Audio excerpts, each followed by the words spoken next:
c'est vrai.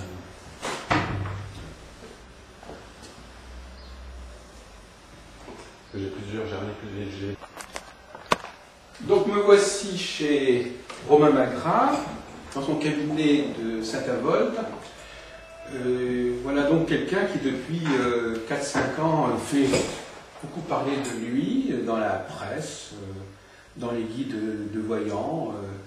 Et donc il était normal que nous venions faire sa connaissance, d'autant plus qu'il est à la fois... il fait partie des rares personnes qui ont à la fois une compétence d'astrologue et de voyant, sans qu'il mélange les deux d'ailleurs, nécessairement. Donc ce n'est pas simplement un voyant qui de temps en temps parle d'astrologie pour comme ça étoffer un petit peu sa voyance. Il a une vraie capacité, il a un ordinateur qui lui permet de sortir une carte du ciel, une révolution solaire, et tutti quanti. Donc, vous me disiez tout à l'heure que c'était grâce à l'astrologie que vous aviez persévéré dans la voyance. Ben, disons que le premier contact en fait, que j'ai eu avec les arts divinatoires, ça a été avec l'astrologie. Parce que je suis quelqu'un de très rationnel, et donc c'est vrai que ça a été un moyen pour moi de comprendre en fait, pas mal de choses, notamment par rapport aux signes, par rapport à la position des planètes dans le thème astral. Et là, j'ai vraiment compris en tout cas qu'il y avait des choses qu'on ne pouvait pas forcément cerner. Et j'essaie de comprendre, j'ai étudié un petit peu l'astrologie d'Hadès, j'ai commencé à faire des thèmes astro pour mes clients. J'ai découvert dans le thème aussi la confirmation de mon don de voyance. Et avec le temps, c'est vrai que j'ai approfondi tout ça. Quels étaient donc les facteurs de votre thème qui allaient dans ce sens Ce qui est assez intéressant dans mon thème, c'est notamment la lune en vierge, en maison 8, qui marque quand même en fait un intérêt pour tout ce qui peut toucher l'occulte, le paranormal, avec une sensibilité, je dirais, en fait, à fleur de peau. Parce que c'est vrai que chez moi, c'est assez épidermique. Je le ressens vraiment à l'intérieur. Il peut y avoir aussi des ressentis très marqués par rapport à tout ce qui est lié à la santé. Ça, c'est des choses aussi que j'avais très très jeune. Donc quand vous sentez quelque chose en vous, c'est là que ça se passe chez la personne en face de vous, en fait. Exactement. C'est physique. C'est-à-dire je vais ressentir une douleur, par exemple, au niveau du ventre, au niveau du bras, et ça m'indique exactement le problème que peut avoir la personne. C'est comme un système. Oui, ça peut être parfois, assez prenant, parce qu'on ressent en fait la pathologie comme le vit la personne. Mais vous-même, imaginez que vous ayez vous-même un problème, vous ayez une maladie ou vous ayez une difficulté, donc il faut que vous soyez vous soyez sûr que vous ne ressentez rien pour vous-même. En fait. Pour moi-même, c'est plus difficile. Bon, bien sûr, ça peut m'arriver d'être malade. Si vous avez mal à la tête, est-ce que c'est mal à la tête chez vous ou chez votre client? Disons, quand je suis en voyance, je me mets vraiment dans un état où je suis complètement détaché. Donc, je dirais dans ces cas-là, c'est très rare en fait que je ressente une douleur ou une pathologie dans ce qui me concerne. Et je suis vraiment branché sur le client. Bon. Effectivement. Donc, comment fait-on alors pour, ce que vous dites, pour entrer en voyance, pour se mettre en situation de voyant c'est un peu une façon de se mettre en transe, je ne sais pas. C'est un peu comme quand on essaie de dormir, on passe dans un autre état. Vous arrivez à vous déclencher facilement. Je crois que la voyance, c'est avant tout un état de conscience modifié. Et vous arrivez à vous mettre dans cet état de conscience modifié à volonté. Tout à fait. Ce qui n'était pas évident au départ, parce qu'au départ, c'est quelque chose que je ne contrôlais pas forcément. Et peut-être qu'on ferme la fenêtre là.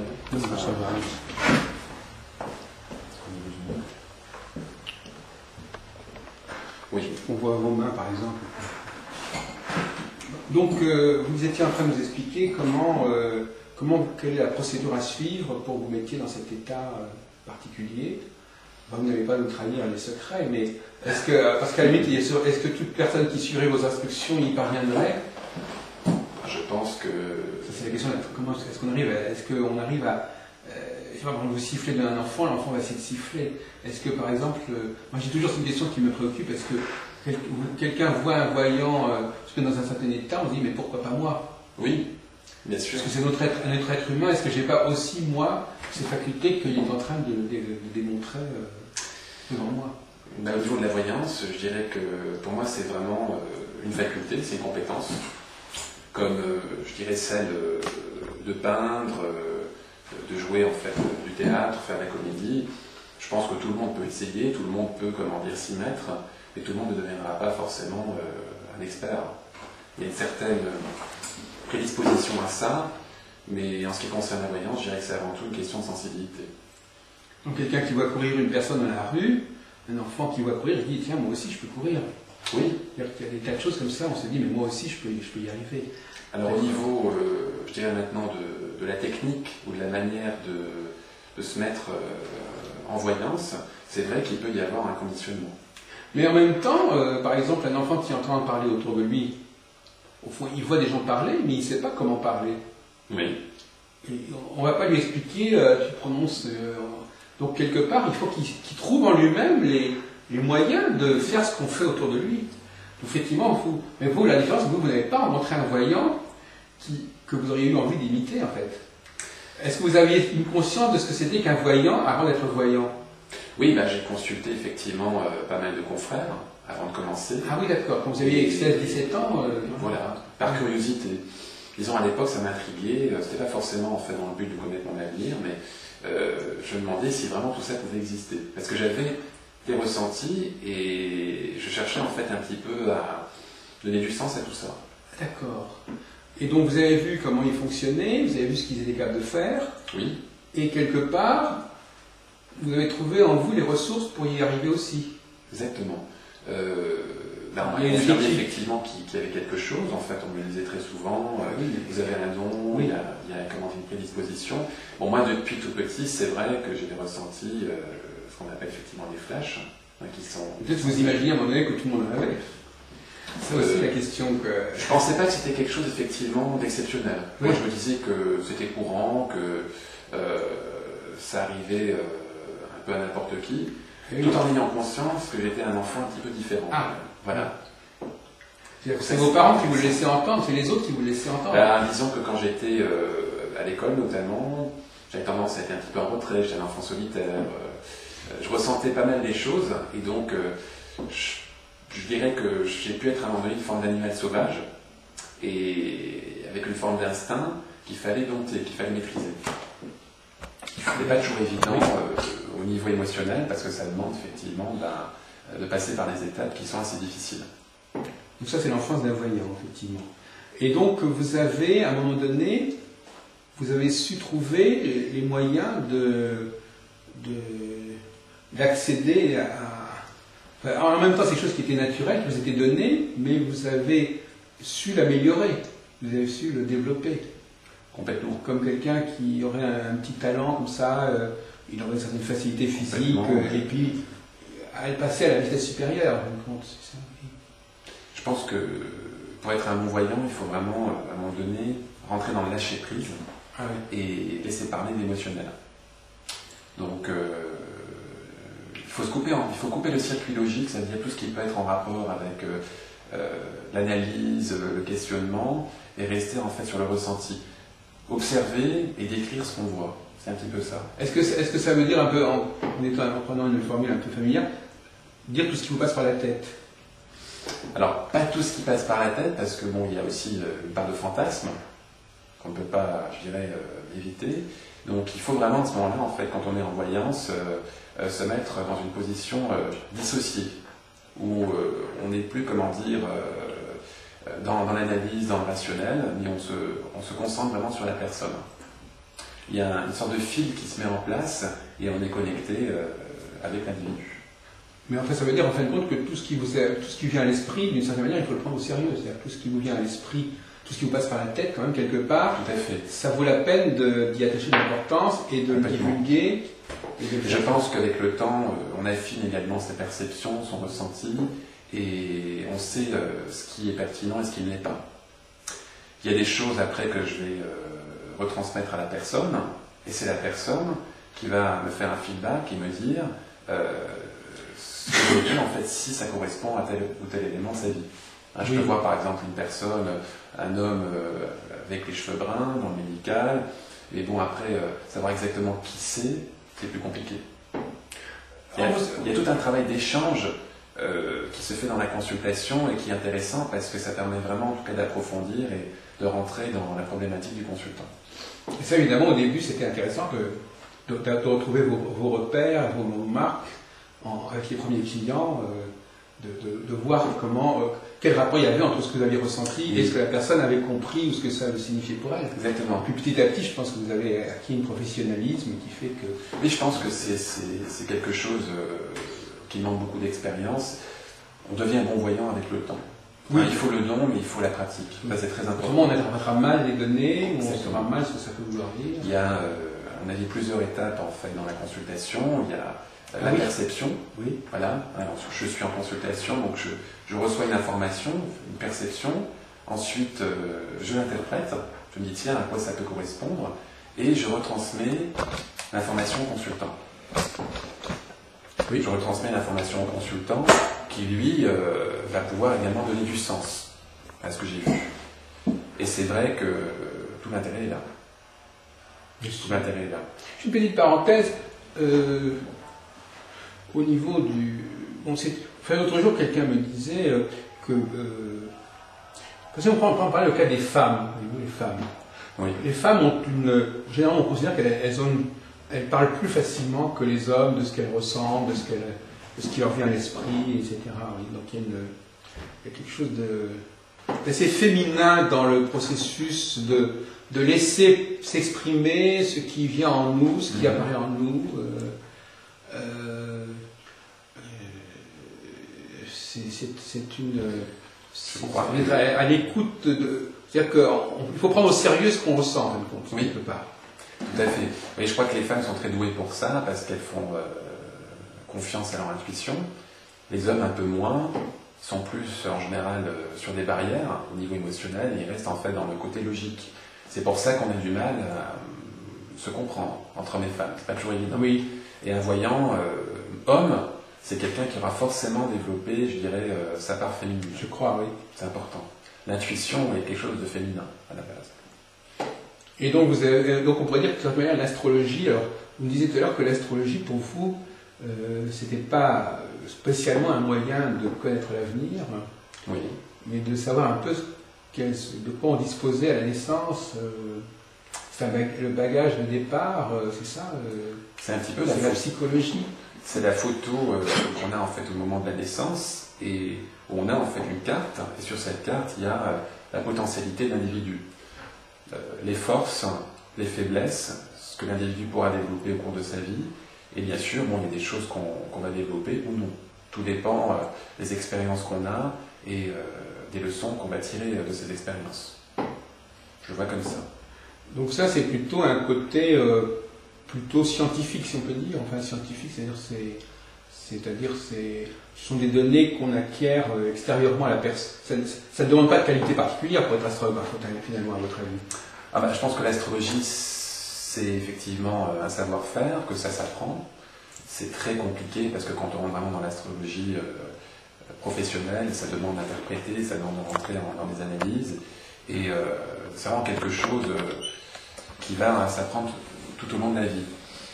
Mais en ce qui concerne l'astrologie, ce qui est certain, c'est que c'est quelque chose que j'utilise à part de la voyance. Pour moi, les deux sont dissociés. Oui, c'est ça, c'est les deux pôles, c'est un peu cerveau. C'est deux pôles complètement différents pour vous. Bien que vous me disiez qu'effectivement, en faisant le thème, on peut éventuellement avoir des premières flashs. Oui, complètement. Mais c'est quand même pas l'astrologie c'est-à-dire que pour vous, l'astrologie n'est pas un support en fait. Ce n'est pas un support. Mais par contre, par contre, vous avez là, on a en face de nous, vous avez inventé un jeu, un oracle, c'est ça, l'oracle des Verseaux. C'est ça. Avec Jérôme Sachet. Voilà, Jérôme Sachet, qui est un artiste avec lequel donc lui, il a fait plutôt, oui, d'accord. Beaucoup de chance à travailler. Explique-moi un peu la genèse de cette... Alors c'est un oracle qui est tout récent, qui est sorti fin 2009. Donc là, on a effectivement 76 cartes. 76 cartes, donc je vais montrer quelques exemplaires. Donc les dessins, vous les avez... C'est pas vous qui les avez faits, vous avez donné quelques instructions quand même, je pense. Les cartes ont été conçu effectivement par l'artiste à partir de mes flashs. Donc, ça veut dire qu'en fait sur les cartes on a repris les symboles qui m'apparaissent le plus souvent en consultation et on a essayé de donner une structure au jeu également.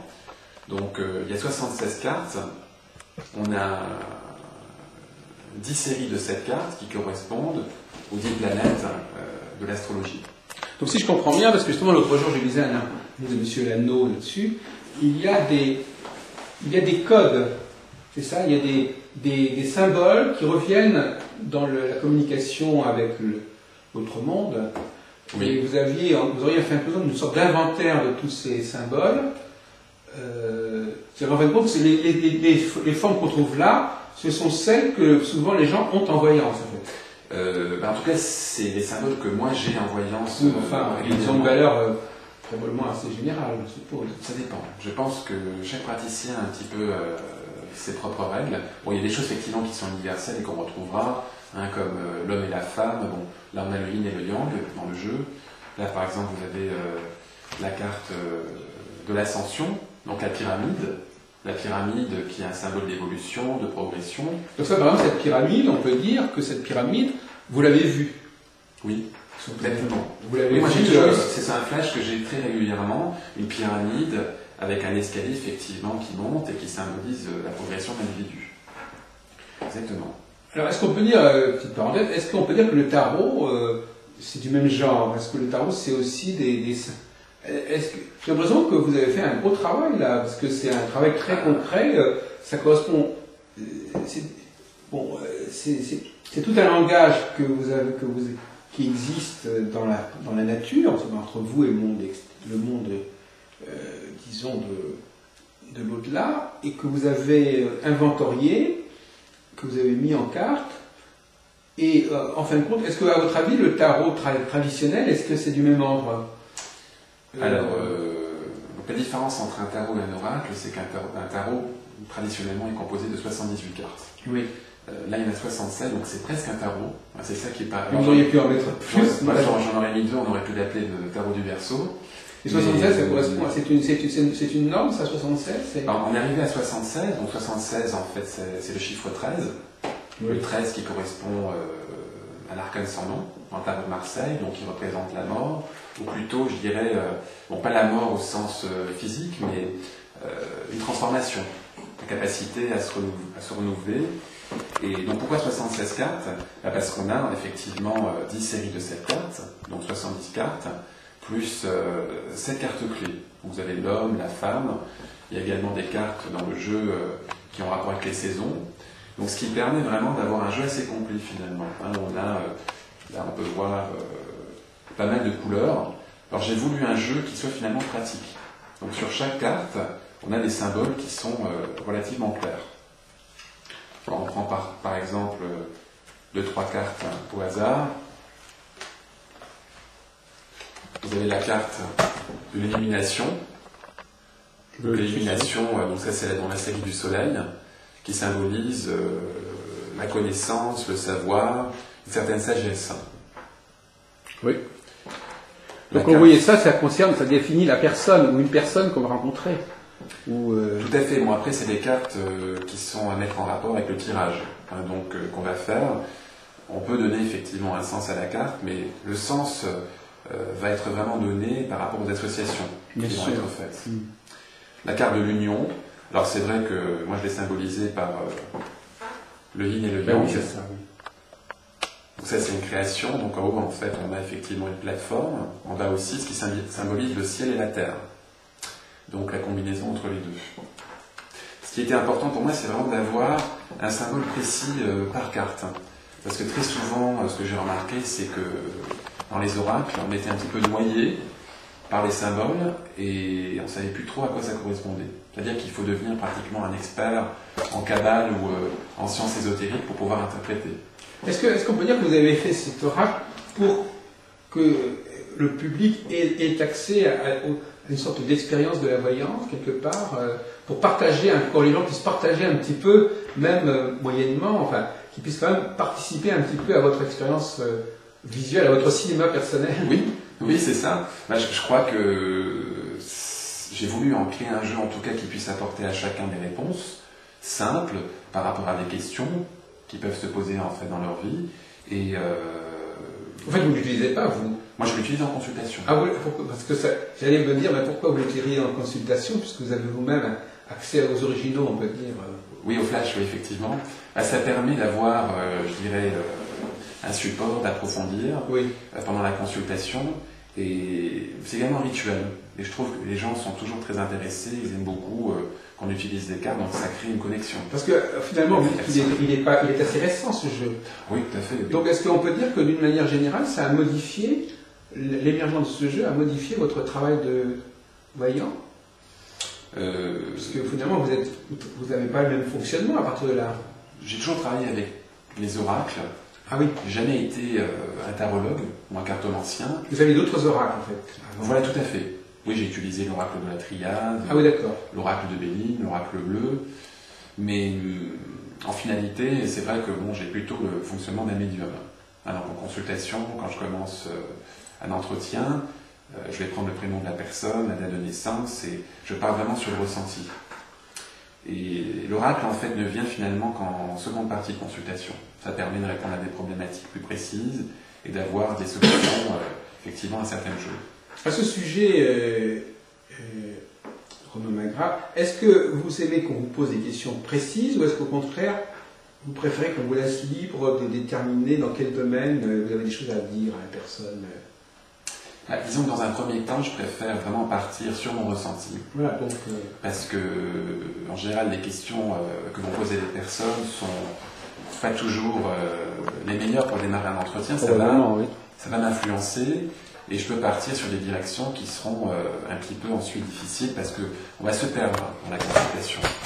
Et ensuite, en deuxième partie, effectivement, la personne pourra me poser les questions qu'elle souhaite et on pourra arriver à approfondir tout ça.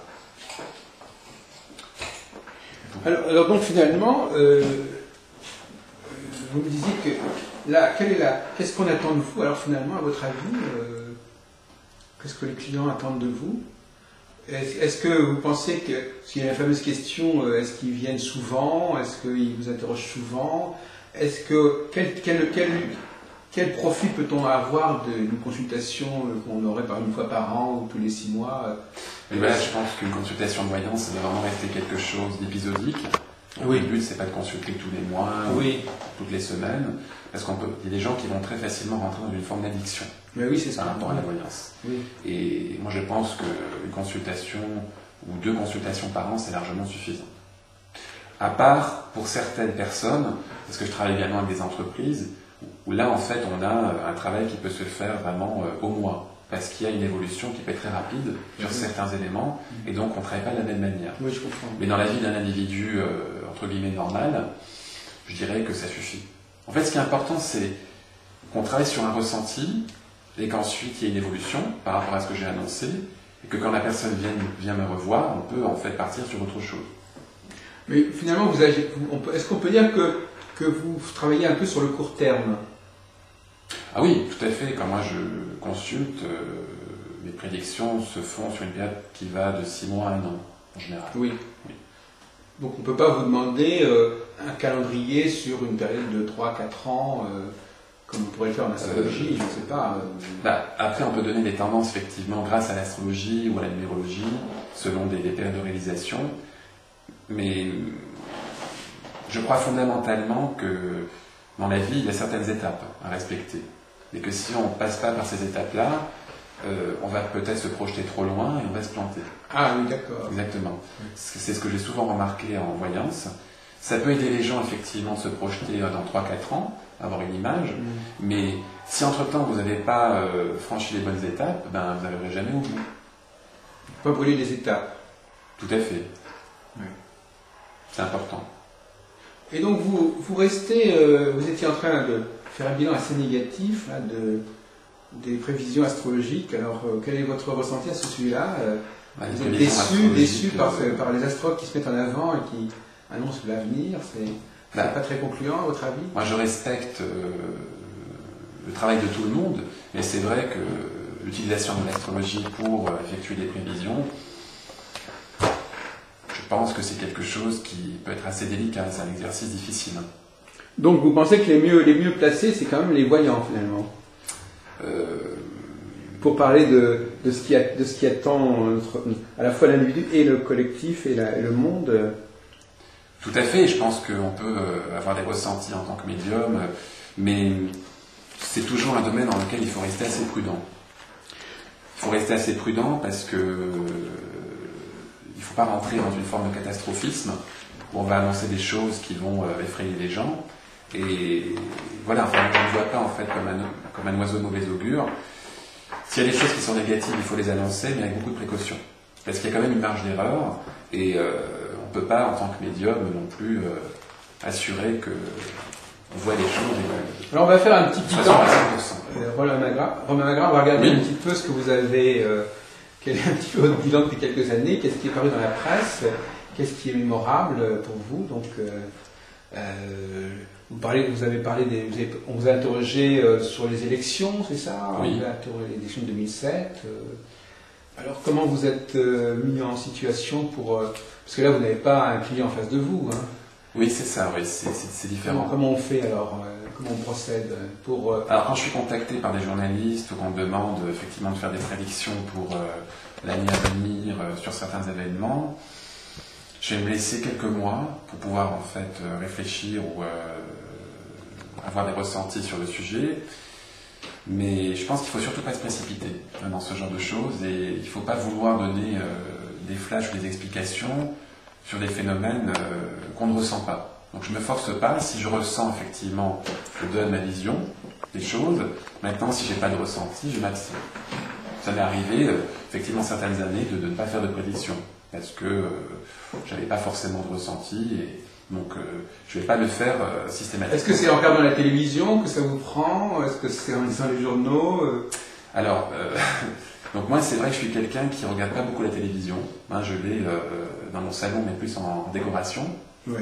Ça me sert à regarder les DVD, en fait, certains films, mais j'essaie vraiment de me couper de l'information parce que j'ai l'impression que l'information conditionne les gens et tout ce qu'on peut vous montrer à la télévision a tendance un petit peu à vous plomber le moral. Hein, quand on voit les infos, en général, c'est pas ce qu'il y a de mieux pour se sentir bien. Hein, il y a beaucoup de choses négatives et beaucoup d'interprétations aussi. Ça ne correspond pas à la réalité. Donc je ne me base pas sur ce que je peux voir ou ce que je peux lire dans les journaux, et je dirais que de manière générale, j'en fais complètement abstraction. Enfin, malgré tout, là, par exemple, j'ai lu votre étude sur les élections de 2007 avec Bérou, etc. Enfin, vous n'avez pas inventé ça, effectivement, c'est correspond à des données. Vous connaissez quand même la carte politique de la France à un moment donné, les candidats en présence. Pour être un petit peu dans le vrai, il faut quand même que vous ayez un petit peu les pieds sur terre au niveau de la réalité politique.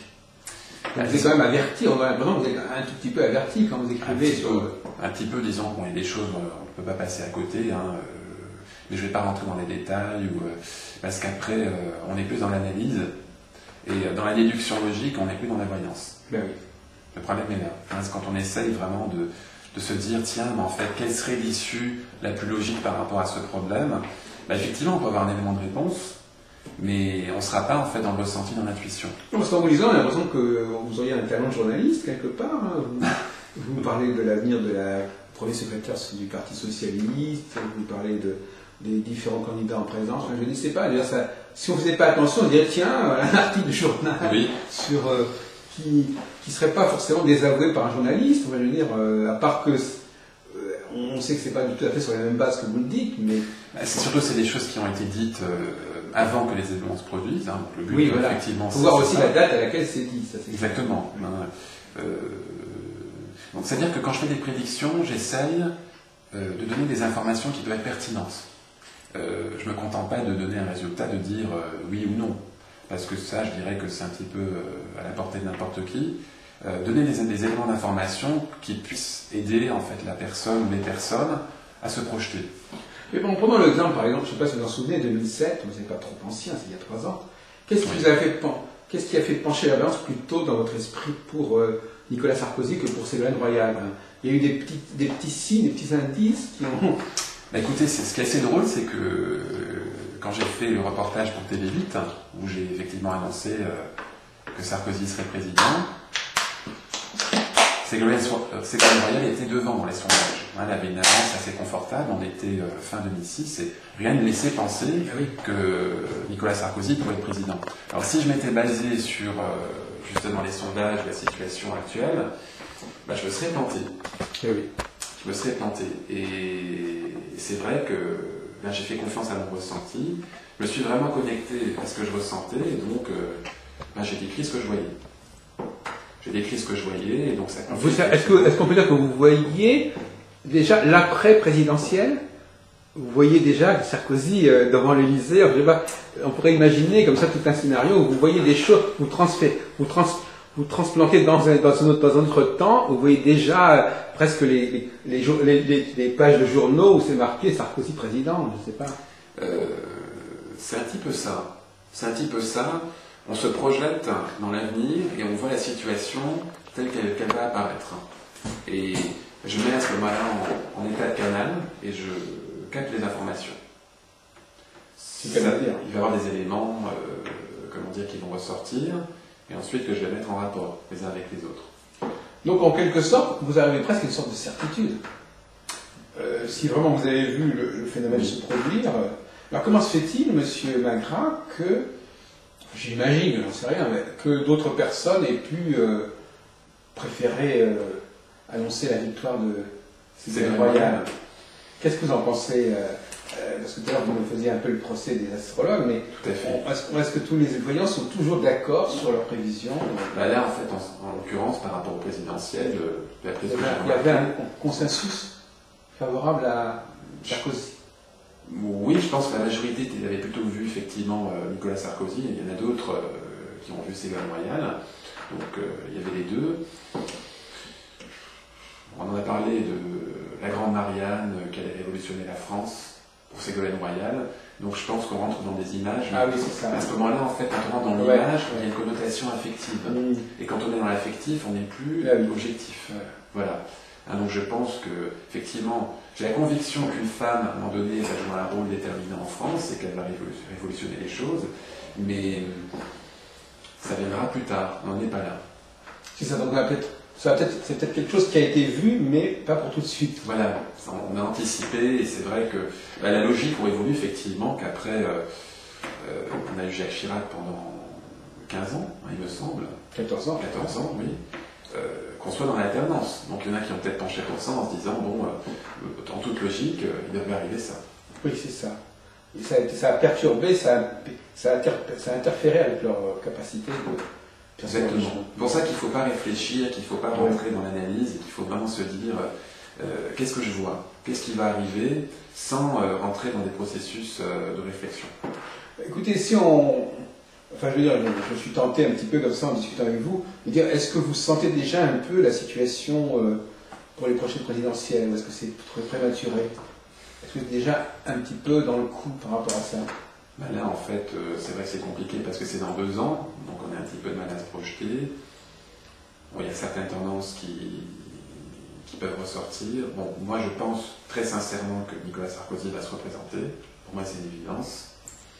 Je pense qu'il peut y avoir des discordances à droite et qu'il y aurait certaines personnes qui seraient tentées de se représenter face à lui, mais je le vois plutôt comme candidat unique. De la droite. De la droite. Ça ne veut pas dire qu'il va gagner. Ça ne veut pas dire qu'il va gagner. Mais il gagnera les primaires, on peut dire. Voilà. En tout cas, il sera au deuxième tour. Comme le candidat naturel. Oui. Oui, d'accord. Ça, c'est tout ce que je peux vous dire pour le moment. Alors, je vois que vous avez donc... je feuillette un petit peu votre pressbook. Là, par exemple, je vois premier prix Nostradamus en 2007. Qu'est-ce que vous avez fait pour mériter cette récompense, M. Magras? Alors, le prix Nostradamus, c'est vrai que les prix sont anecdotiques. C'est pour qu'on voit un peu comment comprendre un peu la vie des voyants, enfin, la vie sociale. C'est une manifestation qui est organisée par un groupe qui fait des salons de voyance un petit peu dans toute la France. Donc il y avait plusieurs professionnels qui étaient rassemblés à ce moment-là, et on était notés, si vous voulez, par les consultants sur la prestation. Les personnes remplissaient des fiches. Prestation qui venait d'être faite. Qui vient d'être faite, c'est ça. Exactement. Également sur des conférences. Oui, c'est ça. Donc il y avait eu un temps de consultation et de conférence, Et à l'issue de tout cela, on avait demandé aux gens qui avaient participé, qui avaient consulté, qui avaient écouté, de choisir. Voilà, les personnes ont rempli des fiches où ils ont noté effectivement certains critères d'appréciation. Tout le monde n'était pas passé par vous, forcément. Ils ont tous écouté votre conférence, mais ils ne sont pas tous passés. Voilà, donc il y a des personnes qui étaient aux conférences, d'autres en fait qui ont consulté, les gens qui ont consulté ont rempli des fiches. Pour moi, pour d'autres voyants, et ensuite on a pris les fiches et on a fait effectivement une moyenne de ce qui ressortait par rapport à ça. Bon, c'est toujours intéressant, bon, c'est vrai que ça fait plaisir, tout en ayant conscience bien sûr que on ne sait pas non plus, je dirais, quelque chose de primordial, mais ça donne une impression quand même. Est-ce que ça vous a apporté plus de clientèle, par exemple? Tout ça comme ça, pour comprendre un peu. Ça a pu jouer peut-être, mais bon, disons que alors, j'ai vraiment remarqué l'impact. Alors donc un autre phénomène qu'on a évoqué très rapidement, c'est des réunions alors justement de voyants devant la presse éventuellement, et on leur demande certaines choses, c'est ça. C'est ce qu'a organisé l'INAD il y a quelque temps. Exactement, oui. Il y a 3 ans. Dans un hôtel. Pour les élections présidentielles, donc à Paris. Ensuite, on a eu également une manifestation pour les municipales. Donc c'est vrai que c'est toujours intéressant d'arriver à échanger avec d'autres professionnels et c'est bien de regrouper des gens, je trouve. Ça donne en fait un point de rassemblement et c'est plus intéressant pour les médias. Alors, à propos de rassemblement, est-ce que les médias, que les médias se rencontrent pour parler de l'avenir de tel et tel pays ou de telle personne, bon c'est une chose, mais est-ce qu'ils parlent entre eux de leur métier? Est-ce qu'il y a des colloques ou des tables rondes où, par exemple, 3 ou 4 médiums ou voyants discutent de comment ils travaillent, qu'est-ce qu'on peut en tirer comme conclusion, élaborer un discours qui soit... quand je demande par un voyant telle et telle chose, est-ce que c'est ce qu'il pense lui ou est-ce que c'est quelque chose qui est un petit peu dans l'air, enfin, je veux dire, c'est-à-dire, voilà, par exemple, si je dis d'où vient votre savoir, est-ce que ça pourrait servir à quelque chose que des voyants mettent en commun leurs connaissances, leur expérience? Oui, je pense que ça peut être intéressant, effectivement. C'est un petit peu ce que font certains groupes d'expérimentation. Je crois qu'il y a l'INRES, il me semble, qui fait ça. Et je trouve que c'est mieux dans ce cadre-là parce qu'on a vraiment des spécialistes, des scientifiques qui étudient effectivement le fonctionnement de certains voyants. Et donc il y a des expériences qui sont effectuées. Et donc on peut arriver à des conclusions intéressantes. Maintenant, en ce qui me concerne, c'est vrai que j'ai l'occasion d'échanger avec certains professionnels et donc... on parle un petit peu de la manière dont on pratique, nos expériences, c'est intéressant. Tout en ayant conscience que la voyance, c'est une forme d'art. Et que on peut discuter entre artistes, mais chacun a sa manière de faire, de fonctionner. Et je ne pense pas qu'il faille vouloir copier l'autre. Parce que c'est quand on copie l'autre qu'en fait on devient mauvais. Il faut rester vraiment dans sa sensibilité, dans son fonctionnement. Moi j'ai quand même du mal à croire que... il y a 36 façons de vivre ces choses-là. Ce sont des fonctions, ce sont des facultés. Bon, c'est vendu, mais finalement, on est quand même... Bon, que tout le monde n'ait pas ces facultés, c'est probable, oui. Mais ceux qui les ont développées, c'est comme prenons des grands sportifs, par exemple, parce que pour moi, un peu, il y a une dimension de faculté à développer, et aussi, c'est les sportifs, il faut la perpétuer, il faut l'entraîner, il faut cultiver. Bien sûr. Je sais pas, est-ce qu'il y a plusieurs façons de faire un marathon, ou de faire un 1000 mètres, ou est-ce que finalement, est-ce qu'on peut pas dire que tous les voyants soient différents fondamentalement? Je pense qu'on est chacun différent par rapport à la sensibilité, au parcours. Bon, ce que j'ai remarqué, c'est que souvent, ce qui ressort chez les voyants, c'est qu'il y a eu des expériences dans le passé qui ont été liées à certains traumatismes. Donc il y a pu y avoir des décès. Ah oui, ça c'est d'accord. Il y a des facteurs déclencheurs qui se retrouvent. Tout à fait. C'est comme si, en fait, au niveau de la sensibilité, on était, à un moment donné, sur le fil du rasoir. On est aiguisé et je dirais que la vie nous met, en fait, effectivement, face à des expériences et ça vous affine. On ne peut jamais vraiment échapper. à ce genre de phénomène. Est-ce qu'on doit absolument... C'est une sorte de fatalité. Est-ce que vous voulez dire par là qu'on est né pour... Enfin, c'est une mission qu'on a à accomplir. C'est une forme de... Je vois comme une forme de mission, effectivement. Ce n'est pas simplement quelque chose que quelqu'un a découvert en lui, comme ça, qui développe. Ça faisait partie de son destin de devenir voyant. C'était prévu. Oui. Si on peut dire. Alors, on peut dire ça. Hein, je pense qu'on a en fait une forme effectivement de don, de talent qu'on exploite. Après, est-ce que c'est, inné? Oui, je dirais qu'il y a une faculté au départ. Ensuite, en fait, on va la développer.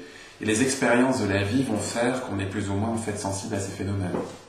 En ce qui me concerne, c'est vrai que le décès de ma mère notamment a beaucoup joué. Que vous aviez vu plus ou moins dans les astres. Voilà. Que j'ai toujours plus ou moins ressenti, effectivement. Et quand vous aviez 20 ans. Oui. C'est ça. Et donc ça a été... alors, qu'est-ce que ça veut dire? Que vous avez compris qu'on pouvait le savoir? Ça a été une confirmation de quelque chose que vous sentiez? C'est ça que vous voulez dire? Ça a été... Ou bien est-ce que ça veut dire que ça... Vous avez dit c'est bien que je l'ai senti avant? Enfin, je veux dire, qu'est-ce que vous avez tiré comme leçon? Est-ce que vous pensez que, de manière générale, c'est mieux de savoir les choses avant, de les voir venir? Est-ce que c'est pas parfois difficile de vivre avec une prédiction? Tout à fait. Aussi bonne que mauvaise. Quelqu'un sort de chez vous, parce que vous lui dites qu'il va y avoir un succès extraordinaire, c'est pas non plus facile de vivre avec ça. Parce que comment ça peut le perturber aussi. Oui. On peut être perturbé par une très bonne nouvelle comme par une mauvaise nouvelle. C'est vrai que c'est pas toujours évident. C'est pour ça que quand on ressent les choses, il faut savoir après ce qu'on va dire à la personne et quel impact ça peut générer. Alors, c'est pas évident. Vous allez me dire, on peut pas toujours savoir en fait ce que ça va avoir comme impact. Non. Et je pense qu'un voyant avec l'expérience peut plus ou moins anticiper ce genre de phénomène. C'est normal puisqu'il est voyant. Voilà, exactement. Il peut déjà prévoir comment ça sera reçu et comment ça va travailler. Tout à fait. Et à ce moment-là, oui, quand on connaît vous imaginez la personne ayant entendu ce que vous avez à dire et comment elle le vit. Oui. J'essaie de voir, par rapport à ce que je lui annonce, ce que ça peut lui apporter dans sa vie. Ah oui. Voilà. Qu'est-ce que ça va donner comme impact? Est-ce que la prédiction que je vais faire va aider la personne? Est-ce que ça va lui permettre de se construire? Oui. Ou est-ce que ça va l'angoisser, me mettre dans une situation effectivement d'instabilité? Dans ce cas-là, je me dis, est-ce que ça sert effectivement à quelque chose de lui annoncer, cette prédiction? Et donc, parfois, vous censurez votre pronostic en vous disant mieux vaut ne rien dire que mieux vaut ne pas dire cela. Disons que, d'une manière générale, je vais dire que j'annonce vraiment les choses telles que je le ressens. Oui. Hein. C'est important de dire la vérité. Vous n'êtes pas constamment censurer votre propre discours. Tout à fait. Mais je n'annonce pas les accidents, les décès, pas parce que je ne veux pas les annoncer, mais parce que je pense d'une part qu'on ne peut pas voir ce genre de choses. Si on les annonce, on va générer en fait une forme de situation anxiogène chez la personne, et ça va fortement contribuer à ce que cet événement puisse arriver également. Il y a aussi cette question, tout à fait. La puissance de suggestion. C'est-à-dire, est-ce que dans ce que j'annonce à la personne, ce que je vais lui apporter comme élément d'information, elle aura les moyens de pouvoir agir dans sa vie pour pouvoir éviter cet événement? Parce que donc on peut éviter l'événement. On peut anticiper, on peut appréhender l'événement quel qu'il soit d'une manière positive à partir du moment où on a des éléments d'information qui sont pertinents. Hein, si je vous dis par exemple, vous allez avoir un accident de voiture, c'est très général, on n'a pas d'informations sur le temps, sur le lieu, sur la manière dont ça va se passer. Donc c'est une prédiction pour moi qui ne sert à rien, qui ne sert qu'à angoisser la personne et la mettre dans tous ses états. Mais en revanche, si vous donnez des détails, voilà, ça va... Alors si je lui dis par exemple, voilà, faites attention parce que j'ai la sensation que là, en fait, autour de l'automne, pendant une soirée, ce sera plus en rapport avec une cérémonie, peut-être un mariage, vous allez prendre la voiture, il risque d'avoir un souci. À ce moment-là, effectivement, on est dans quelque chose de précis. Donc il pourra aider la personne. Bon, je vous avoue honnêtement que ce genre de ressenti est assez rare. Et je préfère connecter les gens en fait, sur des choses positives. Parce que je pense que tout est une question de focus. Si vous focalisez sur du positif dans votre vie, vous aurez plus de chances d'avoir des événements positifs. C'est une forme de loi d'attraction. On attire à soi les événements et ce sur quoi on se focalise. Ça, j'en suis persuadé. Donc il faut veiller à votre propre univers intérieur, parce qu'il contamine l'univers de vos clients, quelque part. Exactement. Ou de votre voyance. Et forcément, ah oui, d'accord. Donc, alors, comment vous faites pour garder cette qualité intérieure? Vous faites attention à votre nourriture, à votre façon de vivre. Vous disiez tout à l'heure que vous respectiez le jour et la nuit, c'est oui. Mal. Oui, je fais un peu attention à ce que je mange, je fais du sport. J'ai entamé depuis maintenant plusieurs années un travail de développement personnel également. Et je dirais que c'est important pour un voyant de se débarrasser de tout ce qui peut être affect ou projection. Affect ou projection, c'est-à-dire que si moi dans ma vie personnelle en fait j'ai des problèmes d'ordre affectif ou professionnel, si je suis maintenant bloqué sur certaines angoisses, ça peut être par exemple la peur de l'échec, ça peut être la peur au niveau sentimental d'être abandonné, ce qui est souvent très fort chez certaines personnes. Je vais avoir tendance à projeter ça en fait chez mes clients. Et je pense que c'est important pour un professionnel de s'être plus ou moins débarrassé de ses peurs, parce que ça peut effectivement agir sur la personne. Et donc là, on va faire des prédictions, mais qui seront plus ou moins des fantasmes qu'on va avoir sur la personne. Alors justement, ce problème se pose aussi au niveau des astrologues. Les astrologues, on se dit, bon, finalement, ils n'ont pas une compréhension très élaborée du monde, de la vie, et donc, est-ce qu'ils sont vraiment capables d'aider les gens qui viennent les voir à votre avis, quels sont les enjeux? Je vais poser une question qui va peut-être paraître un peu générale, mais quels sont les grands enjeux d'une existence? Quelles sont les choses auxquelles les gens doivent se préparer?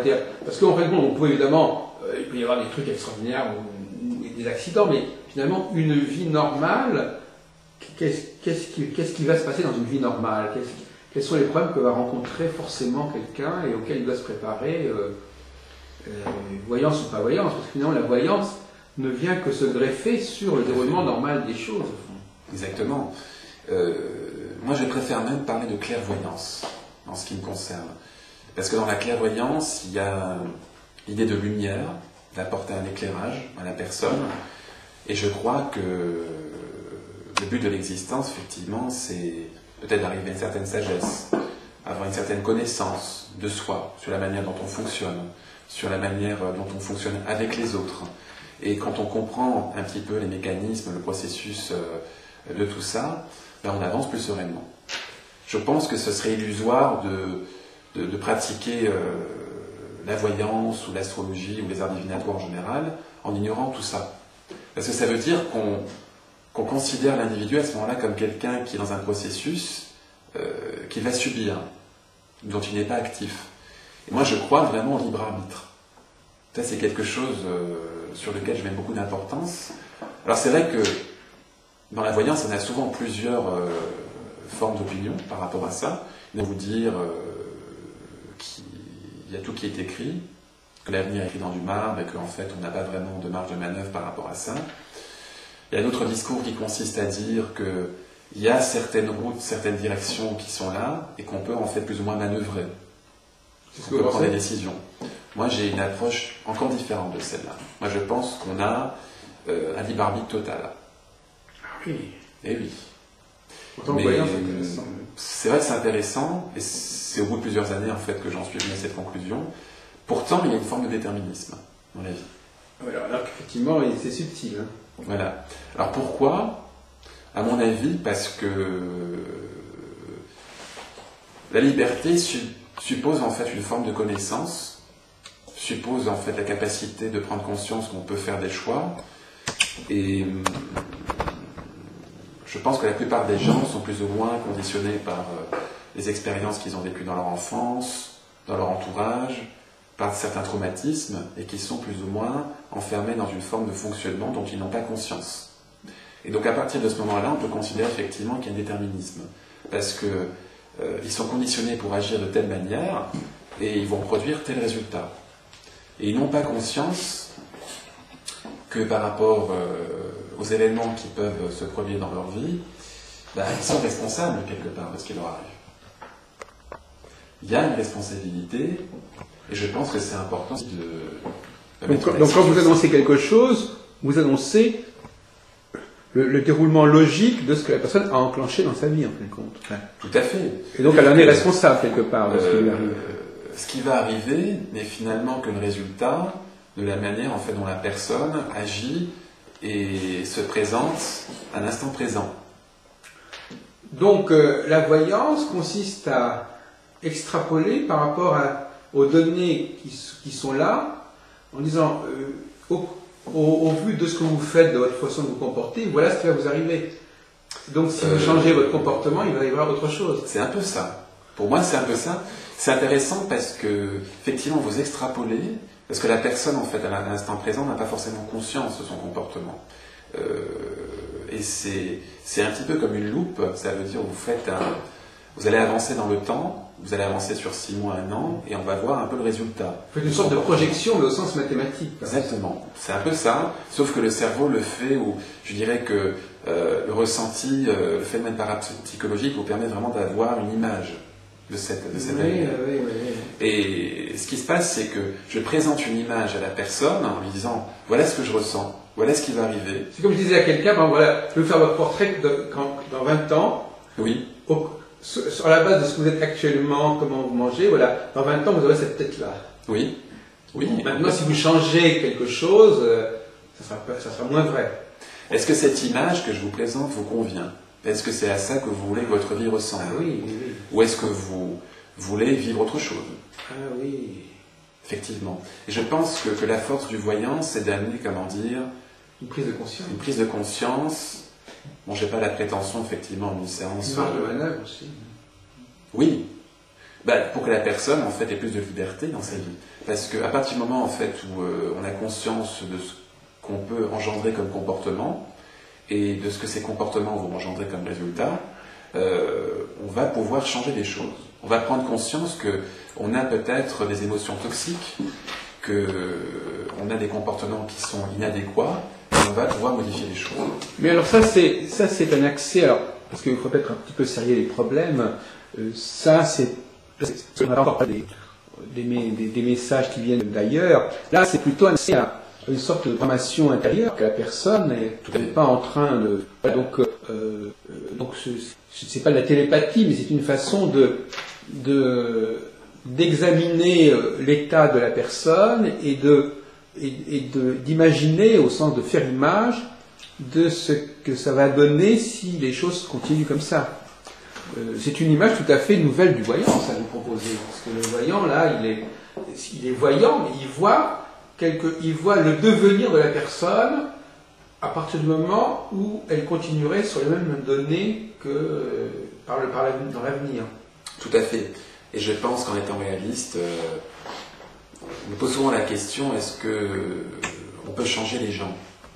Alors moi je réponds oui, mais ça demande effectivement tout un processus, et c'est pas en 6 mois ou en un an que vous devenez quelqu'un d'autre. Donc forcément vous êtes conditionné par rapport en fait à certaines choses, et forcément ça va donner tel résultat. Et pour que ce phénomène change, il faut effectivement qu'il y ait des schémas qui soient brisés. Alors moi, il y a une question qui me vient à l'esprit immédiatement, Romain Magras, c'est est-ce qu'il y a des gens, par exemple, que vous pourriez accompagner dans ce processus des changements ? On pourrait imaginer, j'imagine comme ça, des clients que vous auriez et qui sont là pour dire, alors voilà, monsieur Magras, voilà, est-ce que je suis sur la bonne voie ? Est-ce que vous voyez un mieux dans ma vie du fait que j'ai un petit peu amélioré certaines choses ? Est-ce qu'il y a des personnes qui viennent vous voir pour voir si elles ont progressé dans leur mode de fonctionnement et si l'avenir est plus positif qu'il ne l'était 1 an plus tôt ? Oui. C'est vrai que on pourrait entrer dans cette forme de consultation où on va vraiment dans un échange, où il y a une volonté de la personne également d'évoluer. Donc là, ce serait plus une forme de coaching intuitif. Oui, c'est-à-dire le mot coaching intuitif est utilisé par une de vos consoeurs, je crois que c'est Isabelle Vian, elle aime bien cette expression.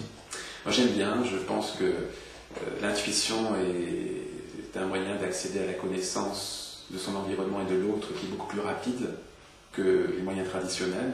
C'est-à-dire qu'un voyant va pouvoir vraiment voir très rapidement chez une personne quels sont les points forts, quelle est en fait sa dominante psychologique, la manière dont il fonctionne, et l'orienter, disons, vers les solutions. Alors c'est vrai que le voyant n'est pas thérapeute, le voyant n'est pas coach à la base, mais à partir du moment en fait où vous décrivez une image à la personne, vous dites voilà en fait votre avenir, moi je le vois plutôt comme ça, la personne va pouvoir prendre conscience effectivement qu'elle a certaines solutions devant elle et certains choix à faire. Donc après à elle en fait de prendre la solution qui lui convient le mieux. Elle peut ensuite aller voir un thérapeute, un psychologue, entreprendre mille et une démarches qui vont avoir du sens pour elle en tout cas. Mais est-ce que là on est en train vraiment de parler de votre clientèle centrale, ou est-ce que là on est en train d'imaginer des formes de pratiques qui ne sont pas finalement si couramment appliquées? Est-ce que ça se passe comme ça dans votre travail Est-ce que les gens savent que vous... Maintenant, grâce à la télévision, on le saura mieux. Oui. Les gens sauront mieux ce qu'ils peuvent vous demander. C'est déjà un plus. Mais disons que dans les médias, je ne pense pas que ce soit comme ça que vous travaillez essentiellement. Alors, d'une consultation, je commence en fait effectivement par cerner la personne, en fait à l'être à présent, la manière dont elle fonctionne, de voir en fait où elle en est par rapport à son passé, pour mieux l'orienter vers son avenir. Et c'est vrai que bon, les gens sont en général intrigués par des questions plutôt concrètes. Est-ce que je vais changer de travail? Est-ce que je vais bientôt rencontrer l'âme sœur? Alors c'est vrai que j'essaie de répondre à ces questions-là, mais tout en leur faisant prendre conscience que pour rencontrer l'âme sœur, pour être bien au niveau de sa santé, pour être à l'aise professionnellement, il faut également être centré. On a l'âme sœur qu'on mérite. Exactement. Oui, je pense. Je pense que tout est une question d'énergie. Je pense que la pensée crée la réalité. Donc, il y a des personnes qui n'ont pas conscience que par rapport à ce qu'ils sont en train de penser sur eux-mêmes, je suis nul, j'en vaux pas la peine, je mérite pas d'être aimé. Alors, comment on peut, en fait, avec ces pensées-là, pouvoir rencontrer quelqu'un et être heureux? Alors, je me le demande. En tout cas, j'en fais prendre conscience à la personne. Je lui dis, voilà, moi je pense que ça, c'est pas forcément top, qu'il faudrait changer. Maintenant, vous allez faire une rencontre, en 6 mois, vous allez rencontrer quelqu'un, etc. Mais il faut quand même, je dirais, rester réaliste et faire prendre conscience à l'autre qu'il y a quand même des choses qui restent à régler. Et c'est important de les régler. Parce que si on ne règle pas ces choses-là, elles vous reviennent à la figure. Et alors, vous qui parlez, est-ce que votre façon de présenter les choses, est-ce que vous la retrouvez chez vos collègues, hommes ou femmes? Est-ce que vous êtes en phase avec d'autres collègues qui ont la même démarche que vous, monsieur Magras? Vous parlez d'Isabelle Vian, donc c'est vrai que par rapport à ça, on a une démarche qui est très similaire, et je m'en réjouis. Maintenant, je regrette peut-être que chez d'autres, il n'y ait pas encore cette prise de conscience, mais je pense que c'est quelque chose qui va venir. C'est-à-dire sortir de la toute-puissance du voyant, qui est censé savoir détenir les clés de la destinée de la personne pour pouvoir rendre la liberté au consultant. Le voyant n'est qu'un miroir, le voyant n'est quelque part qu'un tremplin pour la personne. Mais je pense que le pouvoir n'est pas à l'intérieur du voyant, je pense que c'est important de rendre cette capacité d'agir à la personne. Parce qu'on est, je le crois sincèrement, au final vraiment maître de sa destinée. On est tous appelés à se libérer un petit peu des carcans, des contraintes, que ce soit familial, psychologique, au niveau de l'entourage, pour pouvoir en fait avoir la vie qu'on mérite. Et je pense devenir un être éclairé, comme le disaient les philosophes du XVIIIe siècle, dans les Lumières, devenir un être éclairé, prendre conscience des choses et peut-être ne plus avoir besoin d'aller consulter un voyant.